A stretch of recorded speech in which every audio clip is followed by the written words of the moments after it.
amount of blood that he had to receive was at least twice the normal circulating volume of a man his size. What you just heard was a conference that was held for shooting victim Chaka Zulu. Now let's talk about it. Now you might be asking, Chaka Zulu? Yes, Chaka Zulu is the AKA for Ahmed Obafemi, the longtime friend and manager of Ludacris, rapper and actor, as well as the co-founder of Disturbing the Peace. Chaka Zulu is a well-respected entrepreneur and mentor in the Atlanta area. Most recently, January 2022, he was recognized for his mentorship for the younger generation. Now, the case that we're referring to is the shooting that happened in June of 2022 at Chaka Zulu's restaurant, Apartment 4B, which is a popular hotspot in Atlanta. Listen to an audio clip from a newscast regarding the shooting at Apartment 4B. 11 Alive obtained this surveillance video from TMZ showing entertainment manager Chaka Zulu outside his restaurant back in June. He's speaking to another man. It escalates, and you can see Zulu, whose real name is Ahmed Obafemi, body check the other man. A fight then breaks out, with several people hitting Zulu from behind. Once he recovers, Zulu pulls out a gun and shoots. 23-year-old Artez Benton was killed. Another person was shot. Zulu was also shot in the back during the confrontation, police say, and injured. Before moving on, I do want to give my condolences to the Benton family for the loss of Artez Benton. As you heard in the excerpt from the newscast, but as you can see in the video, and it is linked in the bio or it'll be a pinned comment, you can review it for yourself, but Chaka Zulu was speaking to Robinson, and it escalated where after Robinson pushed him, and then Chaka Zulu was in the process of, about to body check him, as they stated in the newscast. Well, while doing that, Crawford and Artez Benton and another gentleman in a white shirt, they came after him in the back, and Crawford hit him. After being hit, he landed on the ground. The gentleman in the white shirt started stomping on him. Benton started hitting him. And also the dude in the yellow was kind of in the melee as well, hitting, but then he went after the assistant and punched her, as you can see in the video. And once they were done doing that, they left. He got his orientation back up. He got his weapon because, of course, there was a threat. It was an imminent threat because those people did not have to put hands on him. While he was about to discharge his weapon, he discharged it. And at the same time, if you can see, I tried to draw a red, indicator to show you where Crawford also shot at Chaka Zulu. And so there was a threat even when he was trying to defend himself. So because of that, if I was a prosecutor, I would think, you know what, this man was already hit by these individuals. And the fact that even though when he was discharging his weapon, those people were ready to discharge a weapon at him as well, he really did make the right choice because they were willing to escalate the situation. And once Artez was hit and he was on the ground, as you can see in the video or in the stills, they walked away. And they didn't even check on his friend. So they weren't even really friends with him. Who knows if they weren't hyping him up? Alcohol gives people liquid courage. But again, I'm not sure why the prosecutor wanted to indict and potentially take this to trial. Georgia has their own form of stand your ground. It doesn't have to be in your home. And if there is an imminent threat, you are allowed to use it to defend yourself, up to and including taking someone's life. So being that, as you can see in the video, he was trying to de-escalate and they escalated the situation, which included putting hands and feet on this man for no apparent reason. You can say they were trying to protect their friend, but they were doing just fine. They could have handled it. There was no reason to stomp this man out when there was absolutely no reason to try to stomp on him and hit him, unless you're jealous of the type of success that he's had. I'm not sure if they knew him personally or they know of him. I mean, he is a big figure in the Atlanta area. And so it does beg to differ why the prosecutor even thinks they have a case. Because if I was on the jury, it's gonna be hard pressed for you to tell me this was not self-defense. He had nothing to do with those three gentlemen. They put hands and feet on him. He thought he didn't know what was gonna happen. He was disoriented, got his weapon out. He discharged the weapon. He hit one of the people. He happened to pass away, unfortunately. And another person shot at him. So he was in danger. And he could have passed away with the amount of blood that he lost.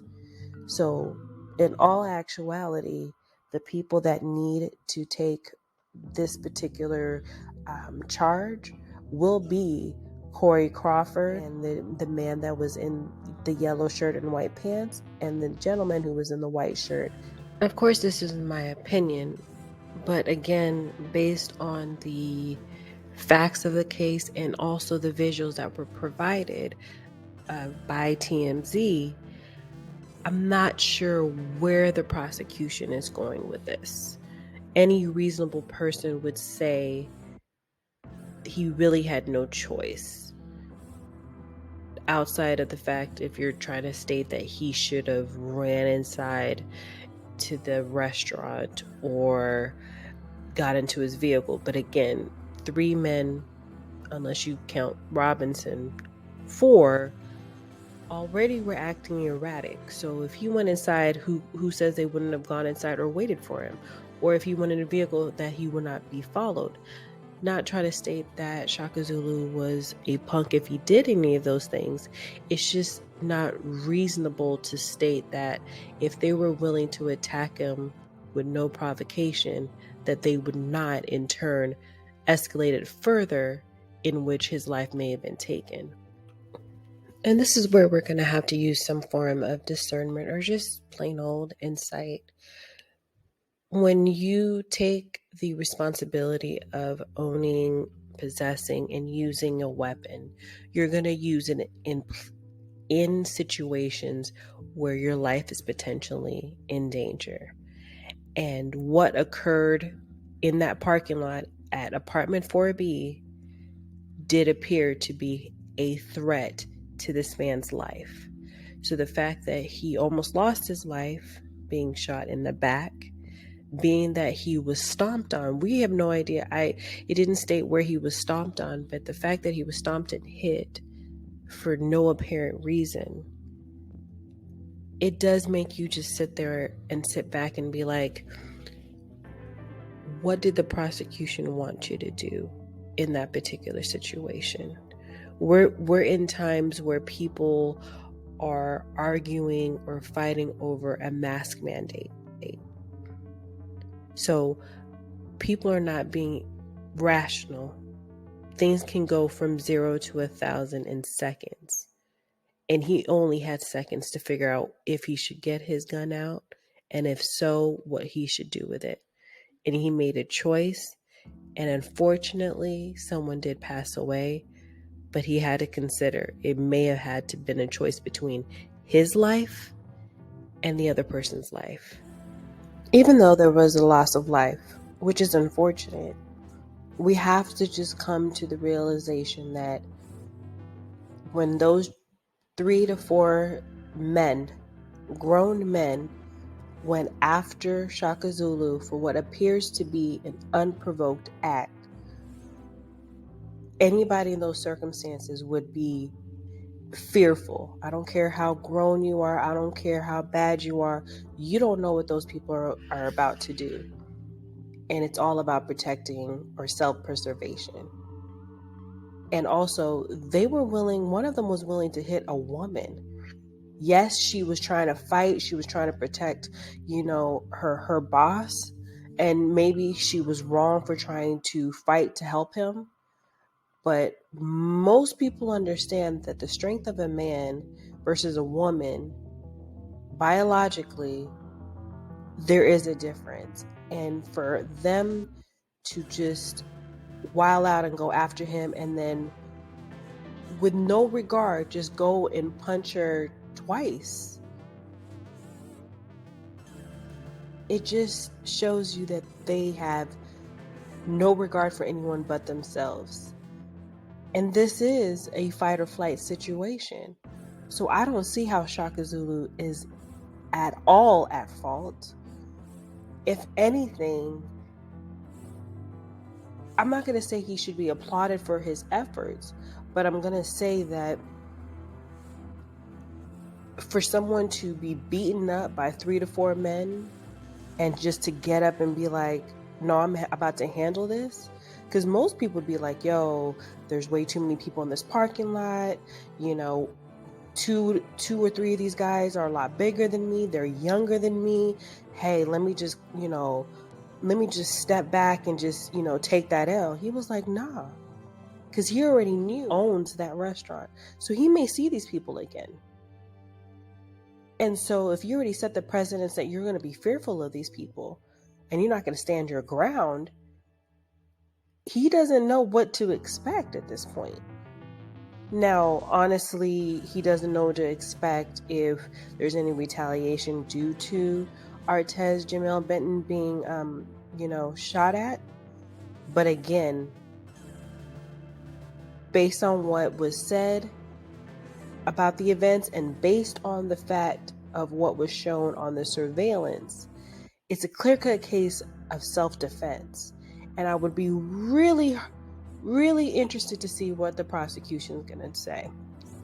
But at this time, I actually want to hear what you have to say. Do you feel like Chaka Zulu was at fault and this wasn't not self-defense? Put down your thoughts. Let's continue this conversation. Now that we got through my insight about the Chaka Zulu case, I want to hear your insight. Do you feel that it is a first-degree case, as the prosecution is alleging?